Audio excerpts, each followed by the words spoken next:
Welcome back to Forgotten File, the archive of stories the world tried to erase.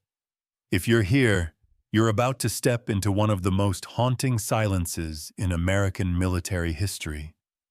The kind of silence that doesn't happen by accident, but by command. June 8, 1967. The Mediterranean lay still, the sunlight sharp and white over the Sinai coast. The sea glittered like a mirror, and in its reflection drifted a single U.S. Navy intelligence vessel, the USS Liberty. Painted white, its name bright across the hull, the stars and stripes fluttering high and clear. On deck, sailors moved easily, shirtless, laughing, unaware that the stillness around them was about to shatter. They weren't in a war zone, not officially. Their mission was to listen, not fight.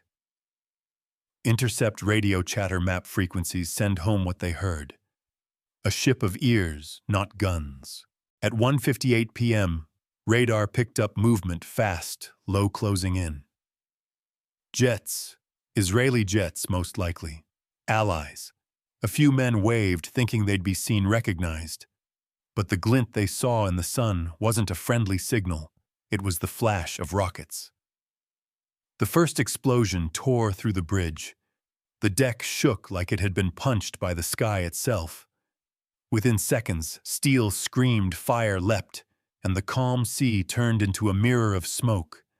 Men ran through flames, shouting for water, for help, for names that vanished under the roar. One dove to the radio room, fingers shaking as he pressed the transmitter. "Mayday, this is USS Liberty under attack." Static. Then nothing. He tried again, and again. Each word dissolved into silence, like someone on the other end had cut the wire between life and rescue. The attack lasted nearly 2 hours, rockets, cannon fire, then torpedoes. 34 Americans would die. 171 more would be pulled from twisted metal and burning decks. They raised the flag higher, painted larger letters on the hull, hoping the message would reach the pilots. It didn't. Even lifeboats were strafed as they hit the water. When it was finally over, the Mediterranean was littered with oil fire and the bodies of men who had never been told to fight back. Hours later, the official line came out. "A tragic mistake," the Pentagon said. "An error in identification." Israel apologized. The U.S. accepted. Case closed. But the survivors knew there had been a signal, a distress call that left their ship and never reached Washington. Somewhere between the transmitter and the command line, it disappeared. Some said it was lost to static. Others whispered it had been intercepted or erased. Before we begin this story, close your eyes for a second. Picture that sea, the bright blue, the sound of wind, the hum of the engines, and then the sudden silence. Tell me in the comments where you're watching from, and what you'd have done if you were that radio operator hearing your own voice vanish into nothing. Because tonight, we reopen a file buried for decades, the one that turned a tragedy into a secret, and silence into an order. The smoke cleared, but the silence stayed. The sea carried their voices farther than the record ever would, fragments of distress swallowed by the static. And in that stillness, decisions were made, stories rewritten, and guilt buried beneath the waves. Somewhere between those last sparks of transmission and the calm that followed history was rewritten not with ink or blood, but with silence. The kind that never ends, only fades. June 1967. The Middle East burned. In 6 days, an entire region would change forever. Borders redrawn, armies, shattered alliances tested under the weight of silence and smoke. Israel, surrounded by enemies, launched preemptive strikes across Egypt, Syria, and Jordan. Arab forces were collapsing. The world held its breath. And far to the west, in the still waters of the Mediterranean, a single American ship floated neither at war nor entirely at peace, Its name was USS Liberty. Officially, it was a technical research ship, an innocuous phrase hiding its true purpose. In reality, the Liberty was an NSA listening platform, a floating ear of the United States, draped in cables, antennas, encryption gear, and a crew trained to hear the invisible. Its orders were simple: monitor radio traffic, decode signals, report patterns of war. The men aboard were linguists, cryptographers, radio operators. Most of them were young 22, 23 kids who believed they were serving in the shadows to keep peace from collapsing into chaos. They weren't soldiers with rifles. They were listeners, ghosts in the frequency. Each morning the sun struck the deck in blinding gold. The air shimmered with salt and static. The crew would tune into the chatter of armies fighting on desert fronts, Hebrew, Arabic, Russian, a symphony of codes and ciphers carried through the air. From their position off the Sinai Peninsula, they could hear everything. But they were meant to be unseen. Their orders were clear: remain neutral, no contact, no engagement. Just listen and transmit. But by the third day of war, things had changed. The skies over Sinai were crowded with Israeli jets, and the radio channels they monitored pulsed with confusion. Frequencies overlapped, orders contradicted. Israeli pilots mistook civilian trucks for Egyptian armor. Reports came of Egyptian submarines that never existed. In that noise, the Liberty's presence became inconvenient. Somewhere inside Tel Aviv, a warning was sent up the chain. Unidentified vessel off the coast, possibly hostile. Hours later, another note confirmed American flag. Yet the alerts didn't stop. They multiplied, contradicted, vanished. Back in Washington, few even remembered the Liberty was there. The war was moving fast. Headlines were shifting by the hour. Inside the Pentagon, attention had already turned to ceasefire negotiations. The ship that listened too well had simply drifted out of focus, a small dot on a vast map carrying secrets no one wanted to admit they were collecting. And then, just after noon, that dot went silent. When the first explosion hit, confusion turned to chaos. Some say the Israeli pilots were acting on flawed intelligence, that the Liberty had been mistaken for an Egyptian horse transport, the El Qusair. Others point to radar tapes suggesting otherwise. The Liberty's markings were visible, its identity clear. The truth is buried in contradictions, like all tragedies born of politics and war. What's certain is this: for more than an hour, one of America's own ships was attacked in clear daylight by a declared ally. And for reasons still debated today, no rescue order came. The Sixth Fleet, hundreds of miles away, received garbled reports: a ship hit, coordinates unclear. Commanders prepared to launch fighter cover. Then, orders changed. The jets were recalled mid-air. Someone high above the chain had said, "Stand down." When survivors were finally reached hours later, they were told the official explanation before they even spoke. It was an accident. It must have been an accident. But inside the charred hull of the Liberty, men whispered to each other in disbelief. They had seen the flag flying the whole time. They had watched the attackers circle again and again, precise, deliberate. They had felt the torpedo strike and heard the crackle of the distress call, one that should have reached the fleet within seconds. Yet the logs later showed nothing. The transmission was gone, erased. That's where the mystery deepened. Somewhere between the Liberty's signal room and the Navy's relay stations in Crete, the message had vanished. Not jammed, that would leave traces. Not lost, that would show attempts to reconnect. Simply gone. The official logs jumped time as if the minute never existed. To this day, no one in the chain of command has ever produced a full, unaltered record of that call. And those who tried to ask where it went were told to stop asking. In the weeks that followed, the Liberty limped home to Malta, its hull torn open like a wound the world refused to see. The survivors were told to sign papers, statements, swearing silence under the Official Secrets Act. They were forbidden to speak to the press. No one wanted to jeopardize diplomatic relations. But rumors slipped out anyway. A sailor on shore leave told his father what had happened. A reporter overheard whispers about orders to forget. And somewhere inside the corridors of the NSA, a few analysts refused to file the event under accident. What did they find? Only fragments, a partial intercept from a listening post in Crete, a faint recording of the Liberty's call clipped halfway through a phrase, "We are under attack by," and then static. The line ended abruptly. To some, it proved nothing. To others, it proved everything. That someone somewhere had silenced the signal before it reached anyone who could act. Years later, declassified memos revealed meetings held in closed rooms, handwritten notes in margins, sensitive, "No further action, avoid escalation." The phrase "friendly fire" became a shield, a way to bury what didn't fit.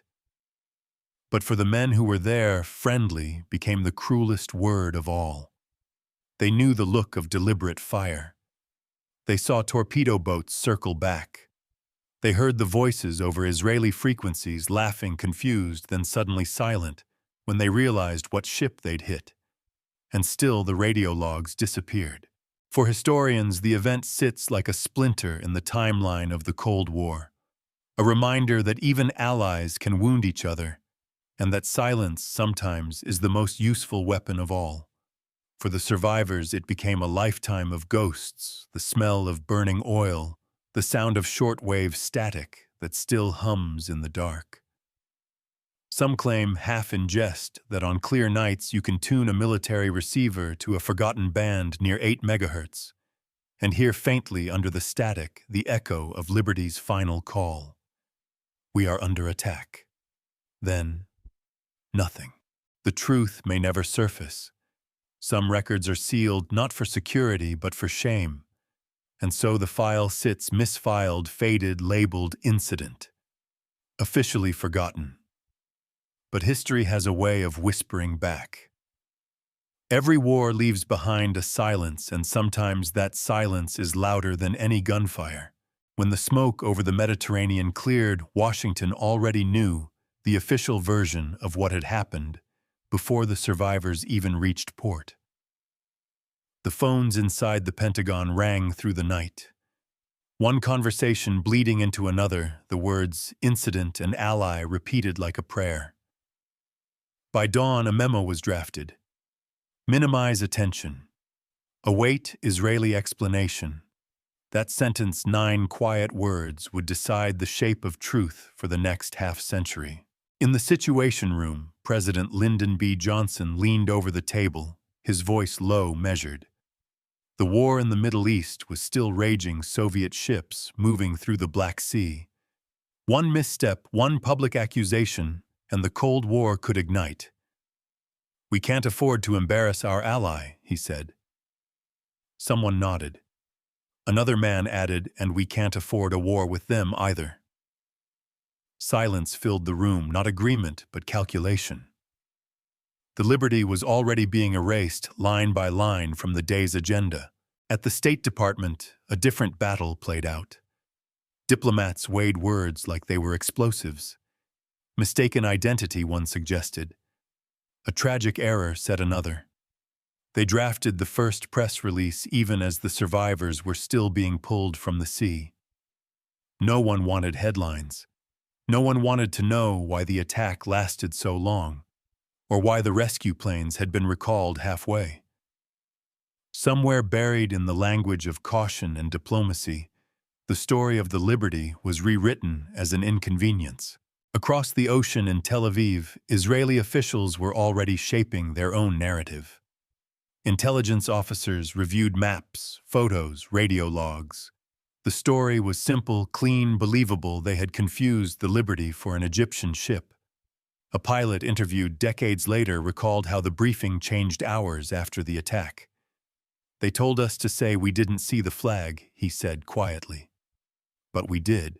In Washington, cables crossed the Atlantic faster than the survivors' own testimony. Each message softened the language of blame, regret, error, cooperation. Within 24 hours, Israel had apologized. Within 48, the United States had accepted. The exchange of condolences became the exchange of silence. But not everyone obeyed the silence. Admiral John McCain Sr., commander of U.S. naval forces in Europe, received the first classified report from the Liberty's captain. He read it once, twice, and then filed it under for internal review. The next day, a version went to the White House, stripped, summarized, sanitized. The sections about repeated attacks, about lifeboats, strafed about missing transmissions, were gone. What reached the president was a story of confusion, fog, and regret, not betrayal. Somewhere deep in the NSA, an analyst named Oliver Kirby listened to a copy of intercepted Israeli communications. His notes would later vanish, but his memory didn't. "They knew," he said years later. "They knew it was an American ship." Yet his statement was never entered into the official record. By the time journalists requested the tapes, the archive clerk simply wrote back, "No such recordings exist. The survivors returning to the United States were given medical care and warnings. They were ordered to sign forms under the Official Secrets Act to speak of nothing." A young seaman remembered his commanding officer's words. "This didn't happen. Do you understand?" He nodded. Everyone did. Because in 1967, loyalty was survival and silence was loyalty. Meanwhile, in Congress, a few uneasy voices rose. Representative George Andrews asked for an investigation. The answer came quietly from the Pentagon: no further inquiry necessary. The committee room emptied in less than 20 minutes. Outside, reporters waited for a statement. There was none. The political machinery moved efficiently, one statement after another, layered like armor. The White House released a brief line: "Israel has expressed deep regret." The State Department followed: "The matter is closed." Newspapers printed what they were given. The headline on the New York Times read, "Israel apologizes for attack on U.S. ship, mistaken identity cited." And just like that, the narrative solidified, permanent, unshakable, convenient. But in the small hours of the night, inside offices lined with mahogany and secrecy, the truth hung like smoke. There were men who had heard the erased transmission, the half-finished SOS.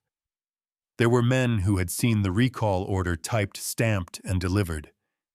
And there were men who knew the political arithmetic of the Cold War: one ally's guilt weighed less than one enemy's advantage.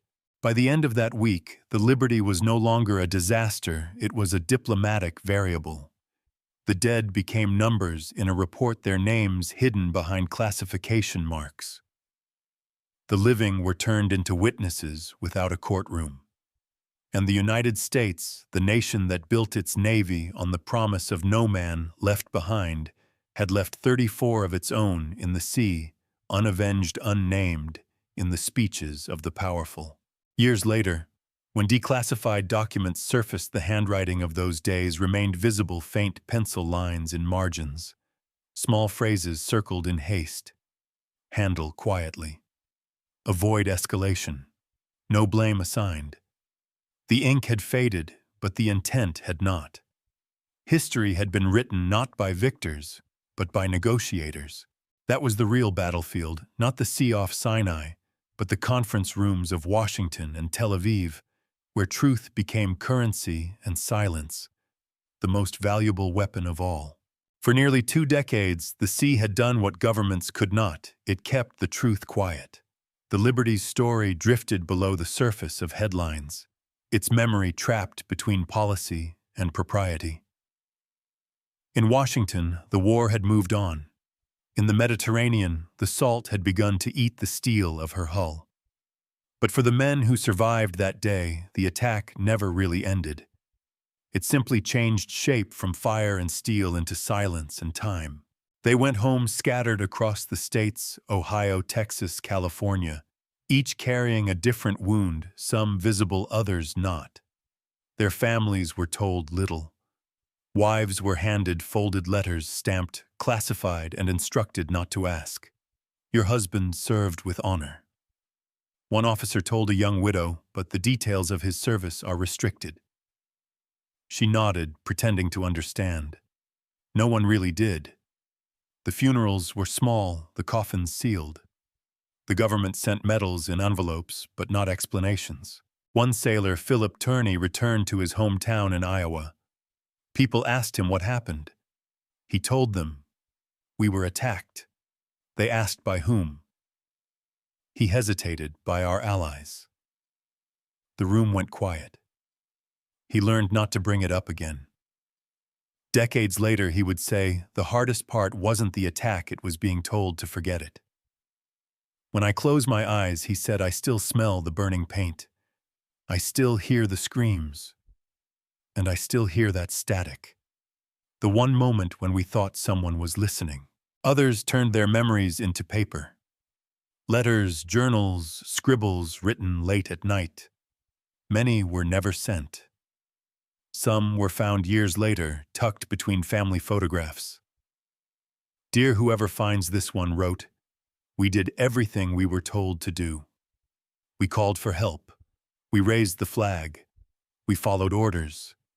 But no one answered. Maybe now someone will. In 1980, when survivor James Ennis published Assault on the Liberty, it landed like a small explosion in quiet rooms. Reporters called, cameras followed, and for a brief moment, the public remembered. Then, as quickly as it surfaced, it sank again. Networks refused to air interviews. Editors changed headlines. It's old history, they said. Let it rest. But history doesn't rest when its witnesses can't sleep. In those years, the men of the Liberty found each other again. Through letters, phone calls, and veteran newsletters, they began to gather in rented halls and hotel conference rooms. They met not as soldiers seeking glory, but as ghosts trying to prove they had once been alive.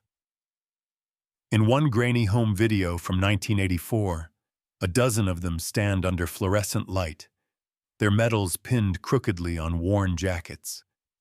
To the men, they forgot one of them toasts. To the ones who still remember.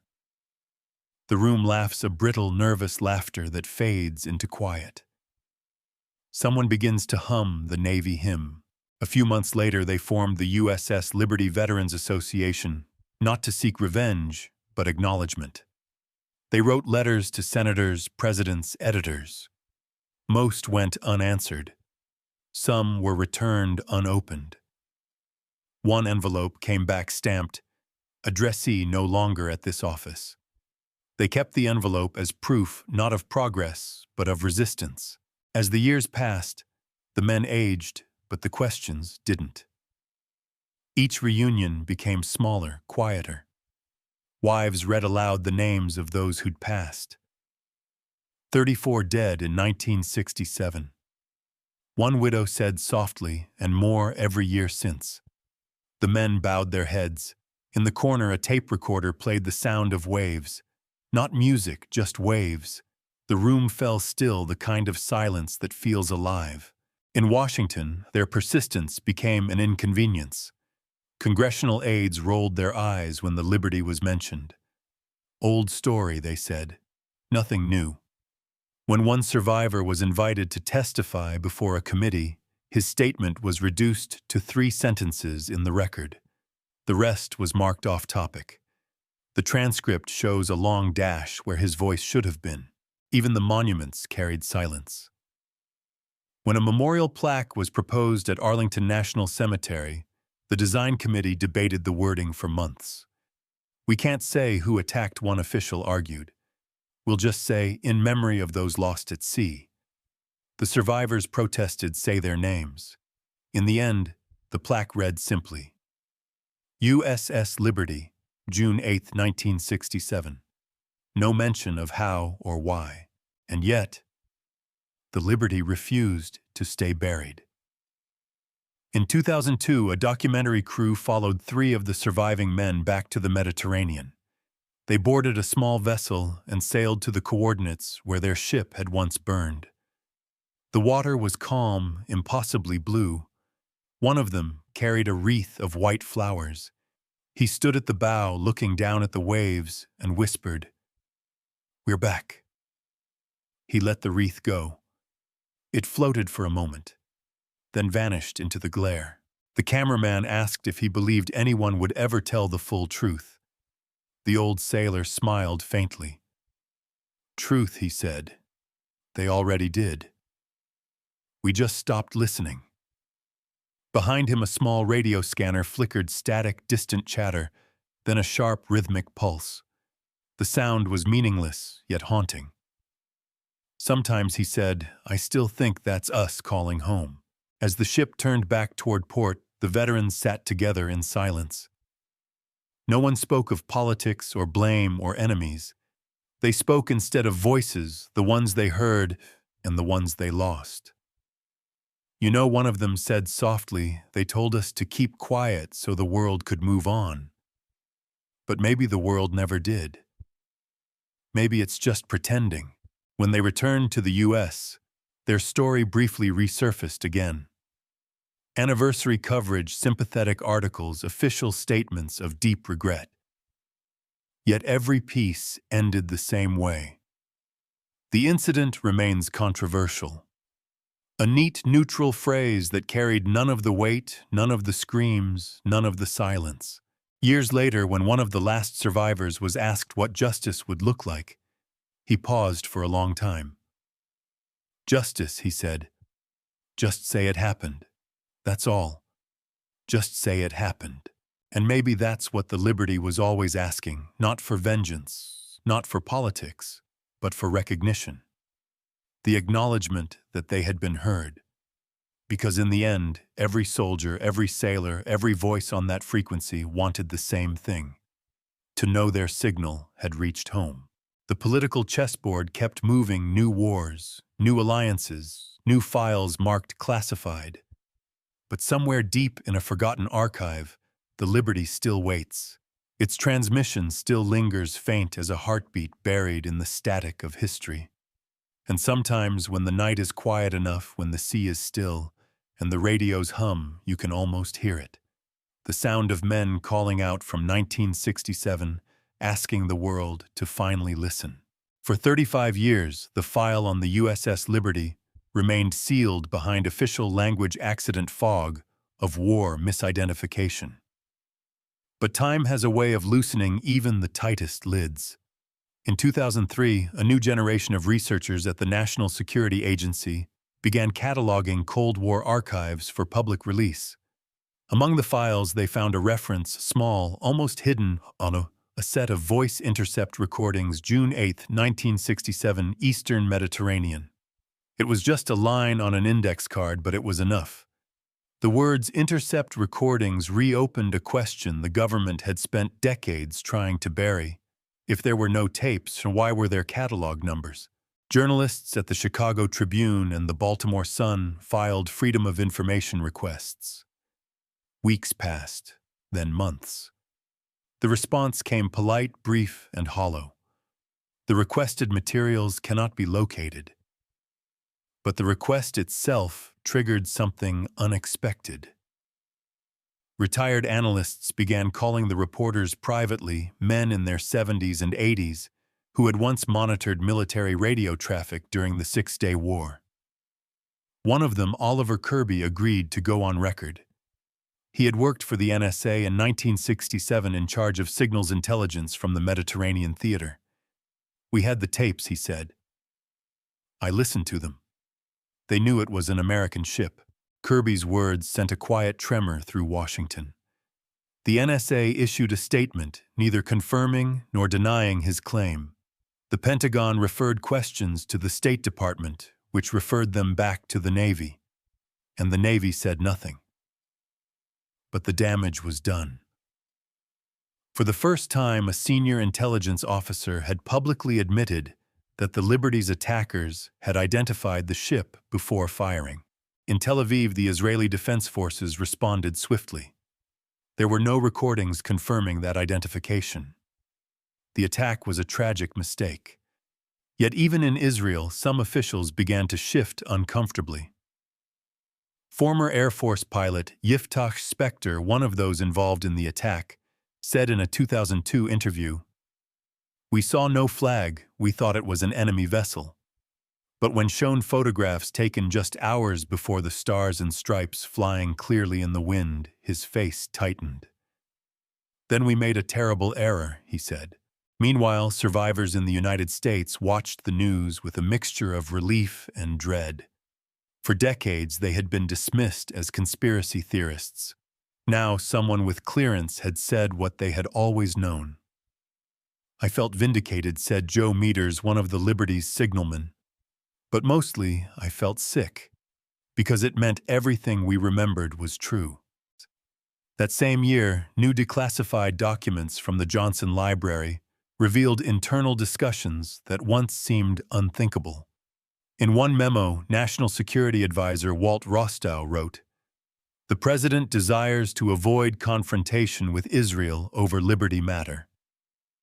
Another note from Defense Secretary Robert McNamara confirmed that rescue aircraft had indeed been launched and recalled. President orders recall to avoid complicating situation. Those words confirmed what survivors had suspected for decades, that help had been coming. Until politics intervened. The climax of the Liberty story was never a courtroom confession or a single undeniable proof. It was the slow realization through paper tape and silence that everyone had known more than they admitted. In 2005, the U.S. Navy quietly amended its internal casualty report to recognize the Liberty as attacked in error by Israeli forces. It was a bureaucratic phrasing, cautious and bloodless, yet it replaced the word accident. To those who had waited half a lifetime, that change meant everything. On the 50th anniversary in 2010, survivors gathered at Arlington for a memorial. There were fewer now, most in their 70s, some in wheelchairs. The Navy sent a wreath, but no representative. A rabbi recited a prayer for the dead. Reporters asked if they still wanted an apology. "Not an apology," said Philip Turney. "Just the truth. Just the record set straight." Later that day, a young sailor approached the group quietly. He wasn't alive in 1967, but he had read their story. He asked if it was true that the Liberty's final distress call was never found. One of the veterans smiled sadly. "Maybe it was found," he said. "Maybe it just wasn't filed." He pointed to the horizon. "You see that line between sea and sky? That's where the truth lives. Always out there. Never quite in reach." When the cameras stopped rolling, the men lingered by the memorial. The wind moved through the flags. Somewhere in the background, a radio scanner picked up stray static from naval frequencies. The sound was faint, broken, like a voice trying to reach across time. And maybe that's what the Liberty became, not just a tragedy, not just a case file, but a reminder of how silence can be engineered, how truth can be edited to fit diplomacy, and how the ghosts of history don't need haunting, only listening. Because after all these years, the signal was never lost, it was simply ignored. The truth, when it finally surfaced, did not arrive like thunder. It came quietly in declassified pages and fading memories. By the early 2000s, journalists and historians had pieced together almost every hour of June 8, 1967. The radio logs, the flight paths, the recall orders all matched what the survivors had said for decades. The U.S. Navy Court of Inquiry had done its job under pressure, completing the report. In just 10 days, it called the attack a case of mistaken identity, but even its own investigators admitted in private that too many details didn't fit. The photographs clearly showed the stars and stripes visible at the time of the first airstrike. The survivors waited for the government to reopen the case, but it never did. President Lyndon B. Johnson worried about the Cold War, and the Arab-Israeli balance accepted Israel's apology within 48 hours. In 1968, Israel paid compensation to the families of the dead, about $3.3 million. A year later, they compensated the U.S. government for the ship itself. Officially, the matter was closed. Unofficially, it had become one of the most disputed incidents in U.S. naval history. The men of the Liberty were left with medals, citations for bravery, and orders not to speak publicly. In the decades that followed, every attempt to reopen the investigation hit the same wall. The U.S. Congress received petitions from the USS Liberty Veterans Association, more than 400 pages of sworn testimony. Each time the committees declined to act. The Department of Defense wrote, "No new evidence warrants further inquiry." Yet the new evidence sat inside government archives, restricted not because of security, but because of diplomacy. The documents showed that American leaders had made a political choice not to pursue accountability for an ally in the interest of strategic stability. Within Israel, the narrative also hardened. The official report by the Israeli Defense Forces concluded that their forces mistook the Liberty for an Egyptian ship fleeing Port Said. Pilots said the ship's profile matched that of the El Qusair, an aging Egyptian transport.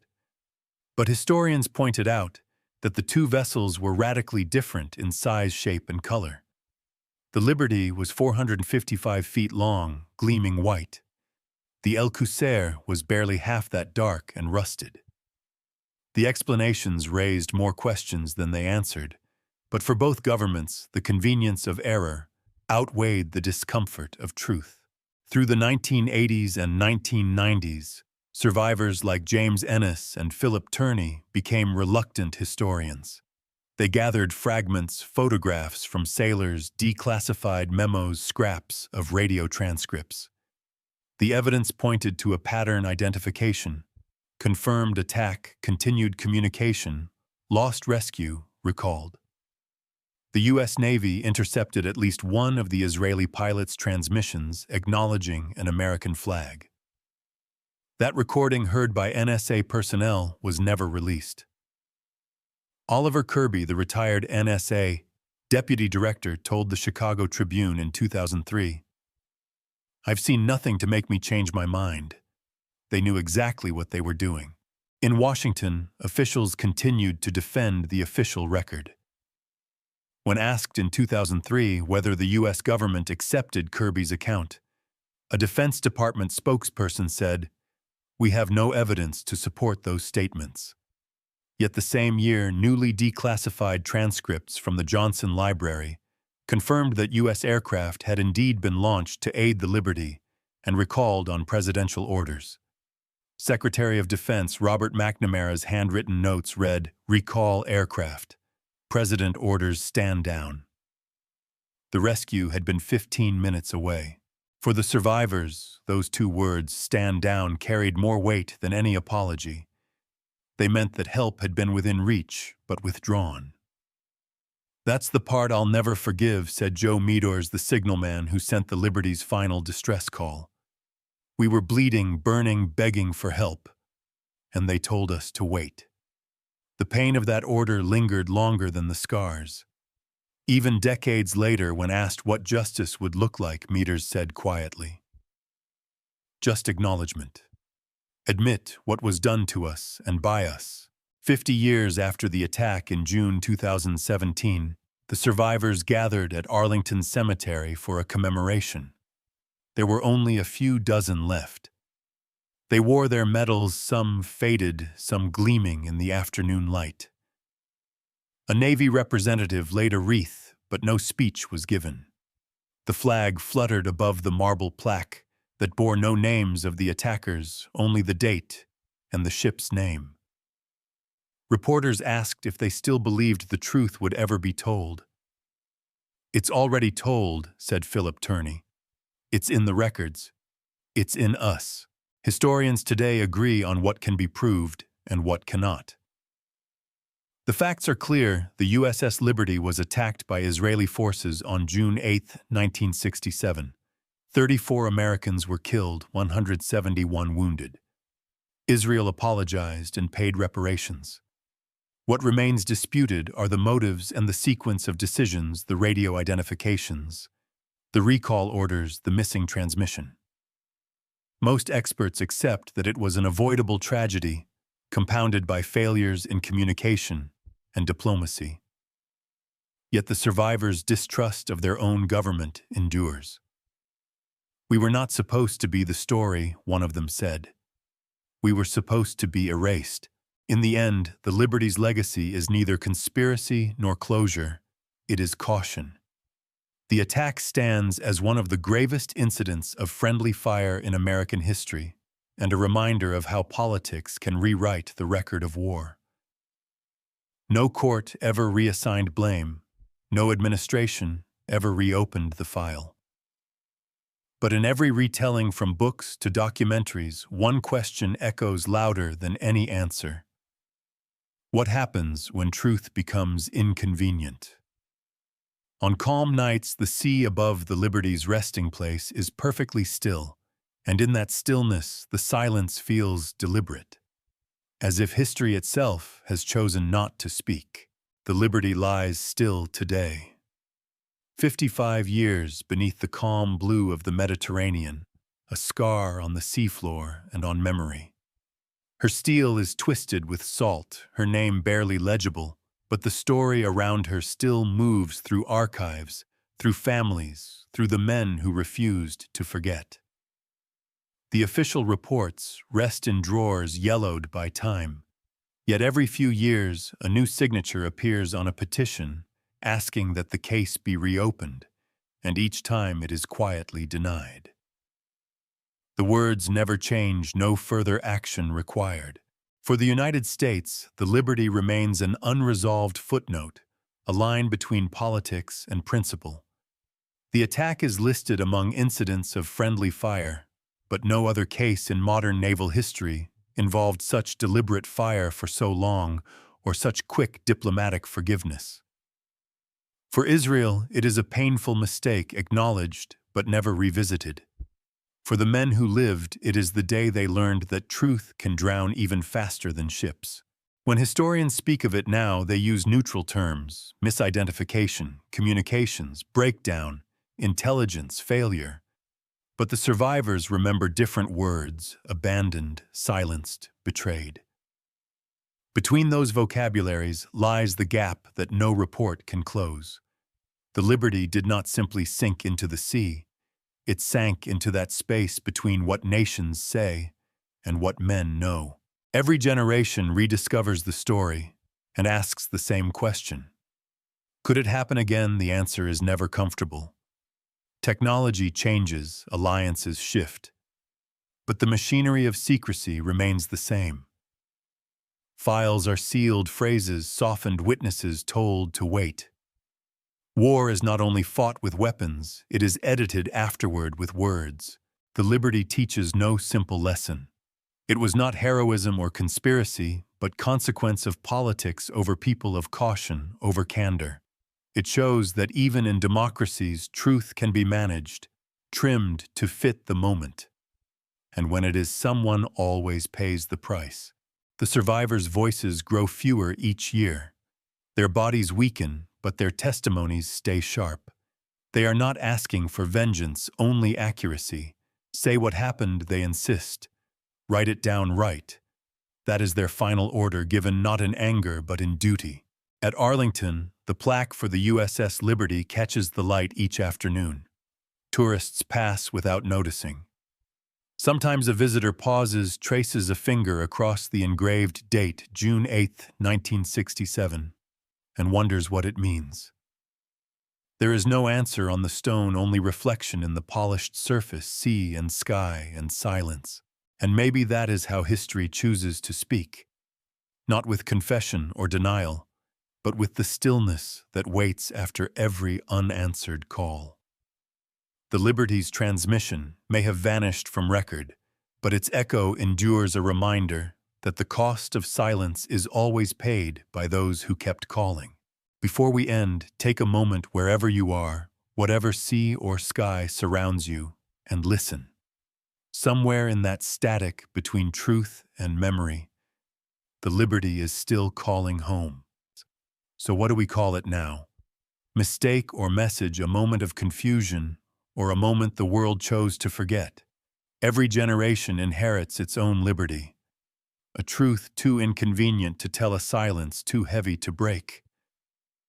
The real question isn't whether they knew, it's whether we still care to know. Because if the price of truth is discomfort, how much are we willing to pay before the next signal goes missing? You've just heard another profile from classified history stories buried under ink, steel, and silence. If you believe some echoes are worth hearing before they disappear, stay with us. Subscribe and keep listening.